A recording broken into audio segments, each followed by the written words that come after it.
Hey everyone, and welcome back to another episode of Retro Monday, where today, to coincide with the re-release of The Amazing Spider-Man 2 in theaters, we'll be taking a look at none other than The Amazing Spider-Man 2 for the Xbox 360. So without any further ado, let's swing on into this.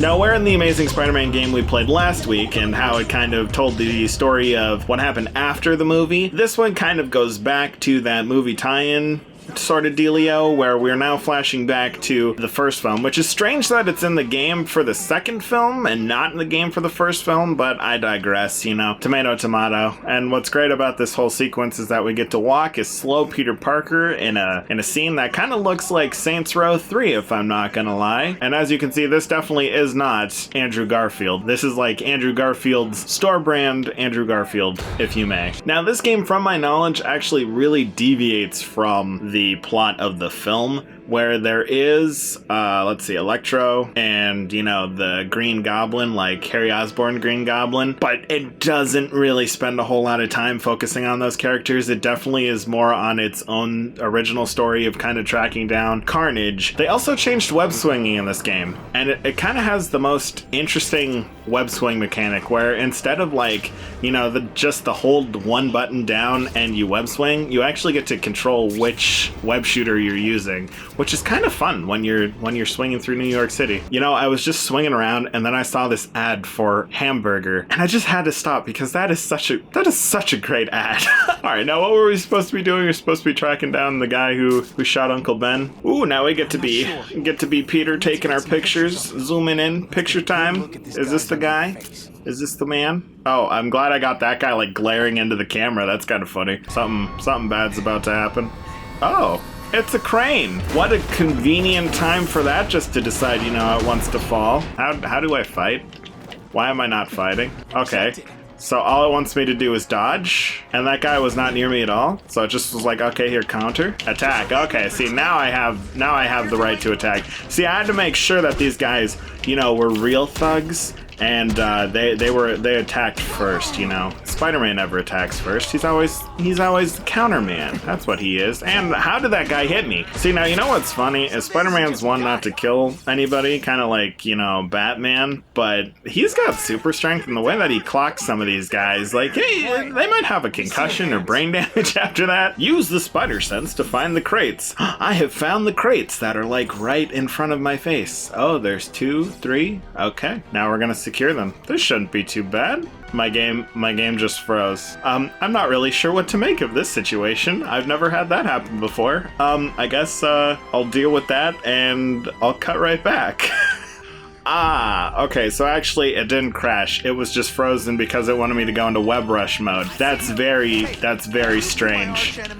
That is very strange indeed. It really, really looked like the game crashed. And I wouldn't put it past it because, you know, this was not the most sound game in the series. Alright, and now we shall web up these crates, and that's 1 of 3 done. Now we'll go on down and take care of these guys. Wait, is there anybody here? Can I just... Okay, well, that was easy. I didn't even need to attack the guys.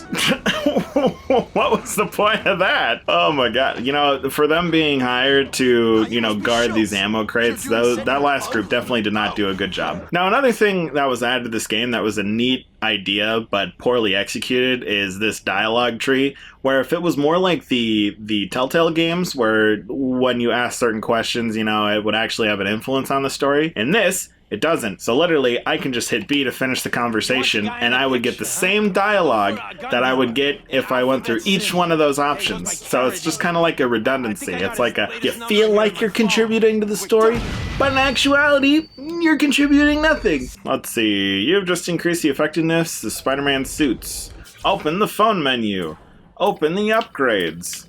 I can buy nothing. I can do Spider Sense range, which I think I'm going to hold off on because, quite frankly, I don't really care for Spider Sense range right now. What I want to do is grab this comic book panel, and those are scattered all across the city. It's one of those, you know, let's just go ahead and spend an afternoon collecting stuff, you know, the famous, like, Banjo-Kazooie Lego game type collectathons. It's good stuff. It's good stuff. I like games like that. What do you guys think? Go ahead and leave a comment down below with your thoughts on, do you like the collectible genre? genre when you know, open world games have like hundreds of little items to go and get, or is that something that you feel like games kind of get ruined by? Personally, I really like collectible games like this, as long as it's like within reason, because you know, a good example of one that I wasn't too big of a fan of was Assassin's Creed 4 Black Flag. Now, I know it's a good game, but hear me out. Like, the part that I didn't like is going for the remote treasure chests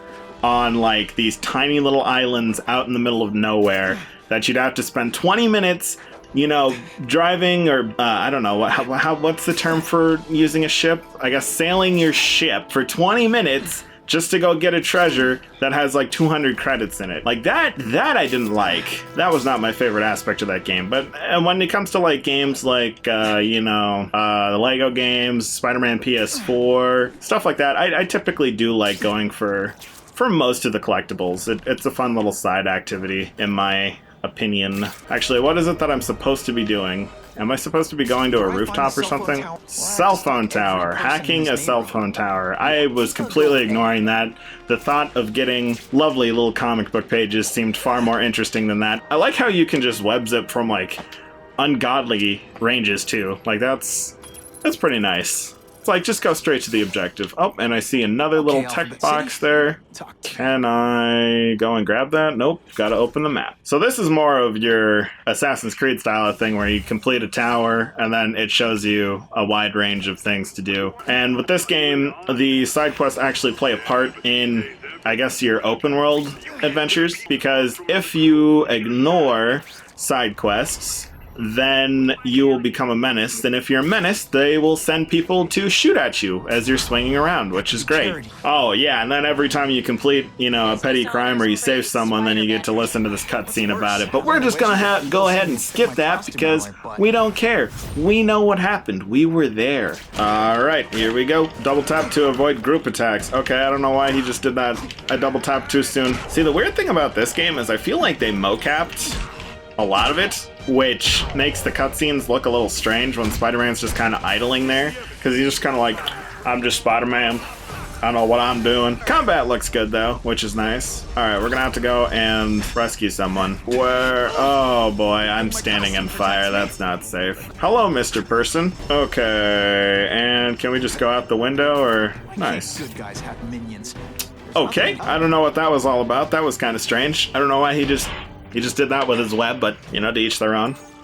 Oh, it's Stan Lee! It is nice to see him in games. That is fun. Especially when, you know, they're in these Marvel games. It's a shame that that probably won't happen much anymore. But with that, thank you guys so much for watching. If you enjoyed, remember to leave a like and subscribe so that you don't miss any future episodes of Retro Monday from here on the network. And with that, I'll see you guys in the next one.